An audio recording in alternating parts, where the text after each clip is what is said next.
F hub వారి పియాన్ ద ఫ్లీ గచ్చిబౌలిలో డిసెంబర్ 15న రాహుల్ సిప్లిగంచే Oscar range live concert. For booking contact. So Rupadevi గారు నమస్తే. నమస్తే నమస్తే. థ్యాంక్ యూ అన్ని మాటలు.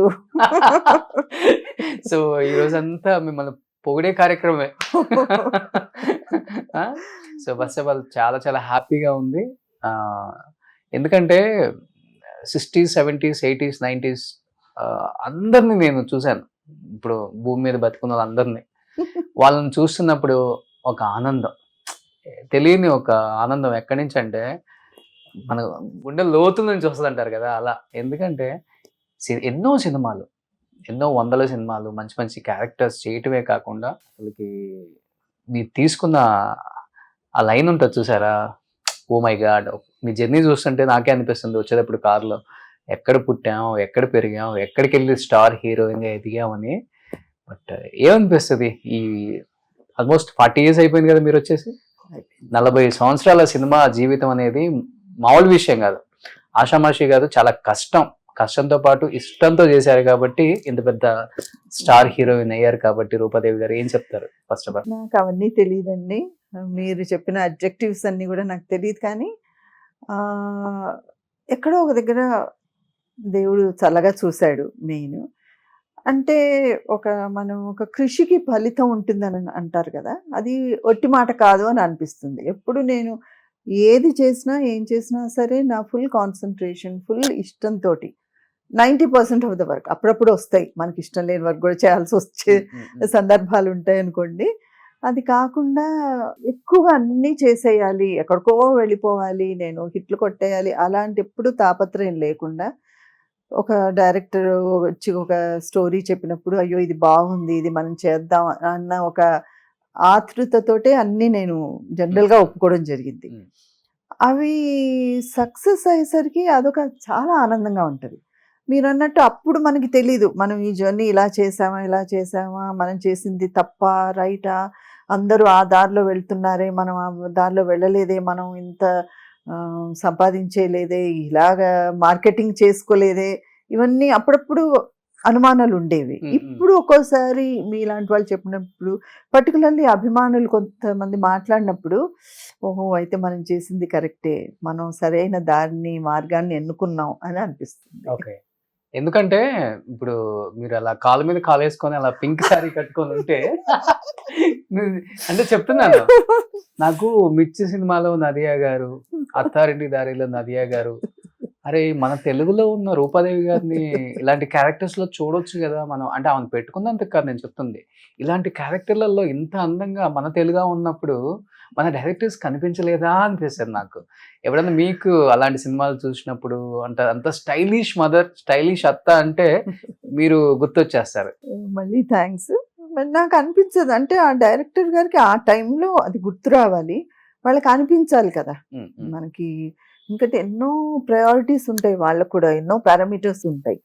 ఆ టైంలో వాళ్ళకి నా ఈ రోల్కు ఈ పర్టికులర్ ఆర్టిస్ట్ యాడ్ చేస్తారు అని అనిపించాలి. కొంచెం నసీబ్ కూడా ఉంటుంది. అంటే మీరు కూడా సెలెక్టెడ్ గా చూసుకుంటారు కదా, చూస్ చేసుకుంటారు, ఓకే నేను ఇదే చేయాలి. 90% అండి. ఎందుకంటే అన్ని చూస్ చేసుకోవడానికి ఉండదు. ఒక్కోసారి ఫ్రెండ్షిప్లు ఉంటాయి, ఒక్కోసారి తెలీదు ఎలా అది ఫైనలీ వర్కౌట్ అవుతున్నదని తెలీదు, అలాంటివి కూడా ఉంటాయి. ఒక్కోసారి కొన్ని జరుగుతాయి. ఓకే. అదర్వైజ్ మీరు ఫస్ట్ చేసిన తమిళ సినిమా 365 days ఆడింది. 365 శంకర్ గారు కొత్త ఆర్టిస్ట్, ఆయన కూడా అప్పుడే వచ్చారు. అందరం కొత్త వాళ్ళే. సో ఒక ట్రెండ్ సెట్ చేసిందని చెప్పుకోవచ్చు అప్పుడు. చాలా. ఇప్పటికీ నాకు అసలు మొన్న మధ్య కూడా ఎవరో కలిసినప్పుడు అబ్బాయి తమిళ, ఇక్కడ తెలుగు అమ్మాయిని చేసుకొని ఇక్కడికి వచ్చాడనమాట. మాకు తెలుసు ఏదో పార్టీలో వెళ్తే ఇంకా సంతోషమైపోయి నా పాటలన్నీ పాడేస్తుంటే నాకైతే అసలు అవునా, నాకు ఇంత పాపులారిటీ ఉండిందా అని ఇప్పుడు కూడా అనిపిస్తుంది. ఇన్నేళ్ల తర్వాత అబ్బాయి అసలు ఆ ఏజ్లో మేబీ టీనేజర్ అయి ఉంటాడు. అది సూపర్ హిట్ సినిమా కాబట్టి, అది లవ్ స్టోరీ. సో అది కూడా చాలా పాటలు, అన్ని పాపులర్ పాటలు అనమాట. And it was a Nishi character for me, different character. అసలు చాలా హ్యాపీగా ఫీల్ అవ్వచ్చు, అరే నేను చేశాను ఆ క్యారెక్టర్, గర్వంగా చెప్పుకోవచ్చు అలాంటి క్యారెక్టర్. అసలు 365 days ఆడిన సినిమాలు ఎన్ని జనరేషన్స్ మారినా గుర్తుపెట్టుకోగలం. ఇప్పుడు టి రాజేంద్ర గారు ప్రేమ సాగరం తీశారు, అవును. తమిళ్లో పెద్ద హిట్, తెలుగులో పెద్ద హిట్ నల్లి గారు. ఇప్పటికి ఆ సాంగ్స్ చూస్తున్నప్పుడు అమ్మో అనిపిస్తుంది. అట్లానే మీది కూడా అంతే. అవునండి. అందులో తమాషా ఏంటంటే అందులో 10-11 సాంగ్స్ ఉంటాయి, 9-10 సాంగ్స్ ఉంటాయి, ఒక 2 బ్యాక్గ్రౌండ్, అన్ని మేల్ వాయిస్ లోనే ఉంటాయి, ఓకే, ఫీమేల్ వాయిసే లేదు. అయినా అన్నిట్లో నేను పార్ట్ ఆఫ్ ఇది ఉంటాను. నన్ను చూసినప్పుడల్లా ఆ పాటలన్నీ పాడతారు జనం. తర్వాత ఫుల్ సినిమా ఇలా నిండుగా కప్పుకొని ఉంటాను, ఒక్క జడ సింపుల్ మేకప్ నిండుగా కప్పుకొని ఉంటాను అనమాట. నో ఎక్స్పోజర్, నో ఇది, చాలా తక్కువ డైలాగ్స్. అలాంటి అంటే స్టోరీ వాల్యూ, స్టోరీలో ఉన్న బలం, ఒక్కొక్క క్యారెక్టరైజేషన్ వాళ్ళు తీసుకొచ్చిన తీరు. నాకు అంటే నా స్వతహాగా అనిపించేది అంటే, నేను డైరెక్షన్ గురించి మాట్లాడడం అని కాదు, ఎప్పుడు సినిమాలో 1-2 క్యారెక్టర్స్ హీరో హీరోయినే బాగుంటే సినిమా ఆడుతుందని అనుకోకూడదు మనం.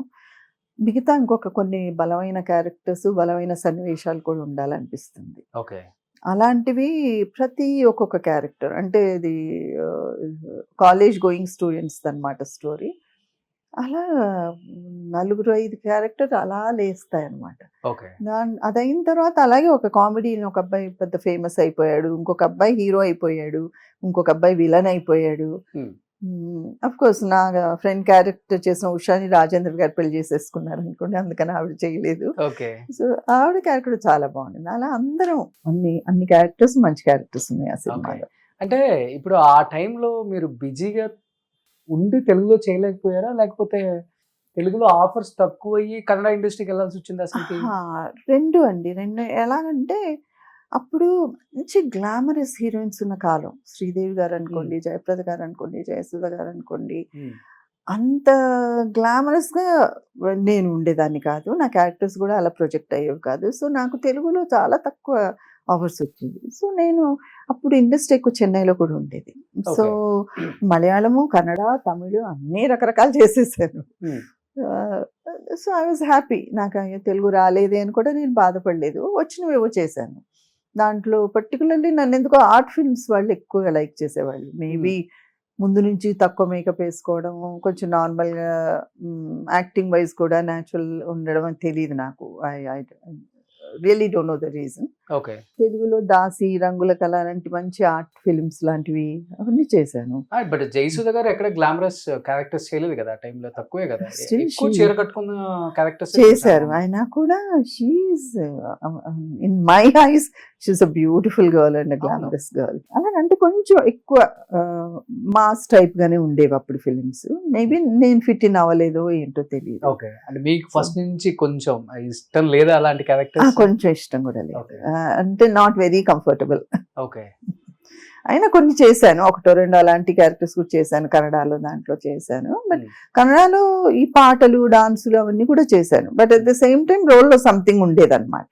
ఓకే, అలా మీరు ఫస్ట్ కెరీర్ స్టార్టింగ్ లోనే ఒక వేశ్య క్యారెక్టర్ చేశారు కదండి, చాలా మంచి పేరు వచ్చింది. చాలా మంచి పేరు వచ్చింది. బట్ స్టార్టింగ్ కెరీర్ లో భయం వేసిందా, అమ్మో ఇలాంటి క్యారెక్టర్ అసలు ప్రతిరోజు ఏడుపు